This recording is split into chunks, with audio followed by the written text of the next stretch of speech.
Sumuntik na akong kinagat ng ahas mga kababayan dito sa aking sakahan.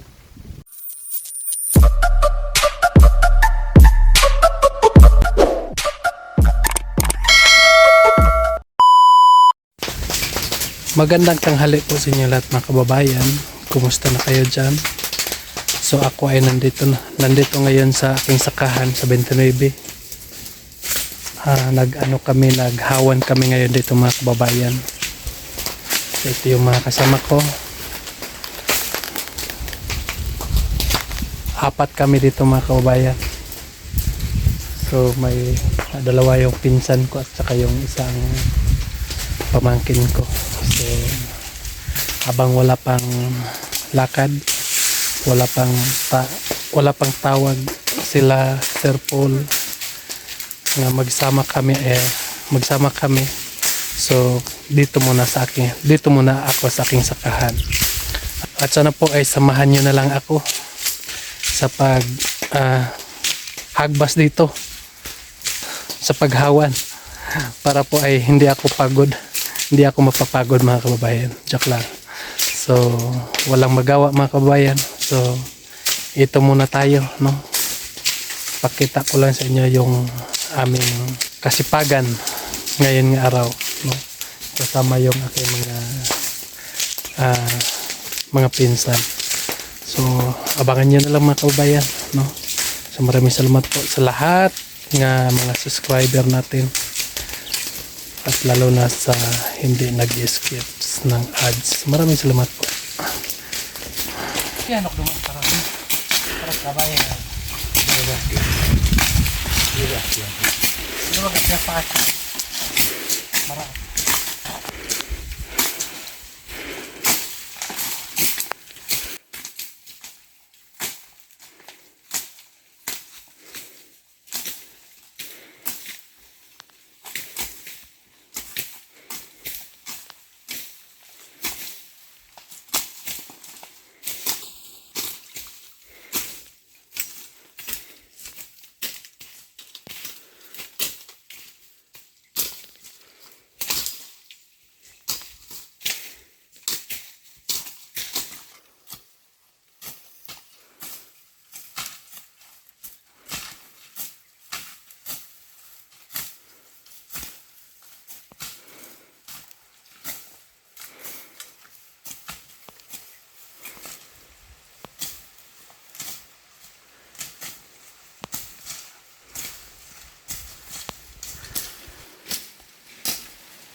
Bong.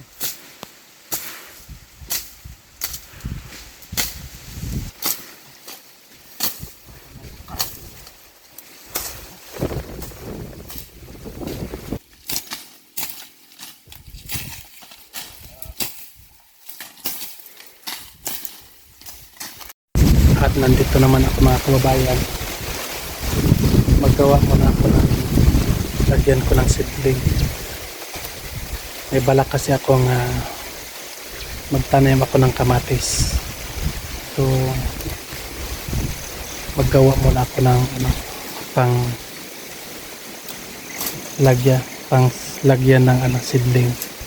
So para pag makabili ako ng similya sa kamatis, so nakahanda na yung sisidlingan ko mga kababayan, no?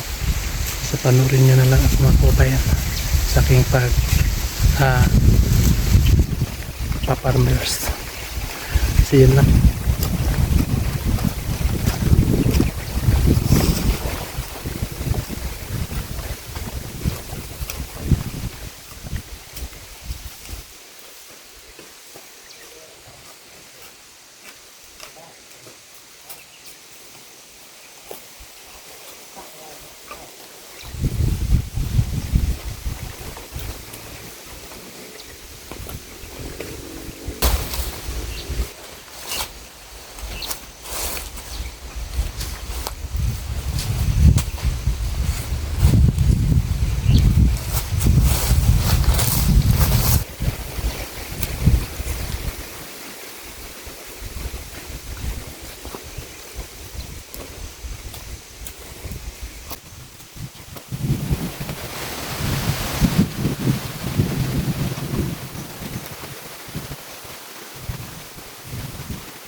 So natapos ko na mga kababayan yung para seedlingan ng kamatis. At bili rin ako ng semilya ng talong para isahin ko lang pagsidling dito mga kababayan, no? So dito ko ito itatanim mga kababayan sa hawan para may tanim, no? Yung aking ginagawa, pinala ko itong lupa. So punta na ako doon sa taas mga kababayan, doon sa mga kasamahan ko para makatulong na ako sa kanila maghawan, maghagbas para taniman ng kamatis mga kababayan. So punta na ako, samahan nyo na lang ako doon mga kababayan. Na doon po sila sa taas.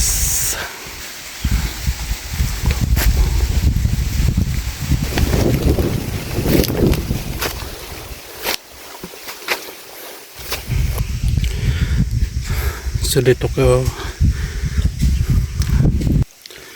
dito ko itatanim mga kababayan yung gulay. So muntik na akong kinagat ng ahas mga kababayan dito sa aking sakahan. So mabuti na lang ay nakita ko yung ahas. So inunahan ko na lang siya kasi nakahanda na siyang kagatin ako mga kababayan.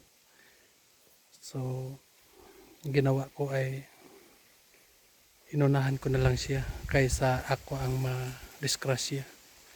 So ito na yung ahas nga gustong kumagat sa akin. So mag-ingat tayo mga kababayan. Minsan kahit nandito lang tayo sa ating sakahan, pagka natin, hindi natin may iwasan nga may mga ganitong nangyari sa atin.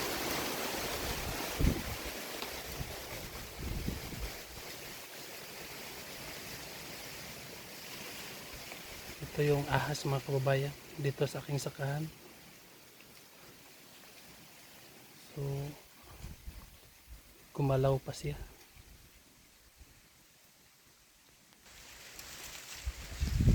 Akala ko sino magsit-sit sa akin. So nakita ko nakatindog na mga kababayan. So inunahan ko na lang kasi mahirap na pag tayo ang maunahan. So marami pa tayong mga plano sa buhay, tapos tayo ang maunahan. Wala na tayong so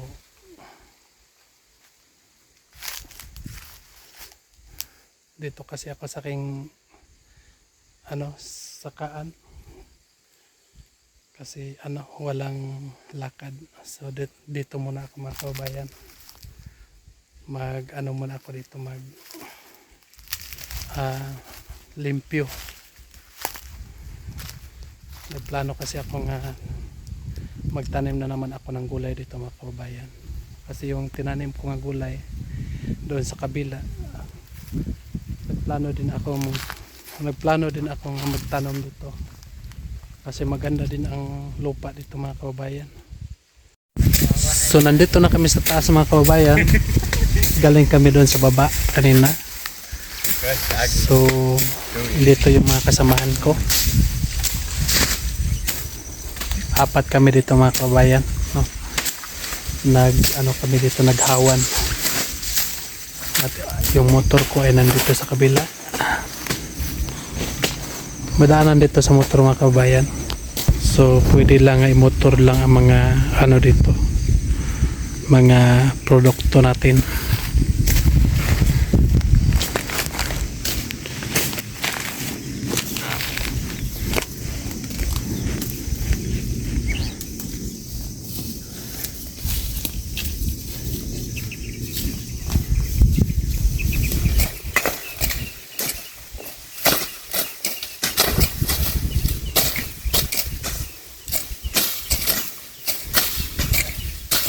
So natapos na namin ang ditong side mga kababayan.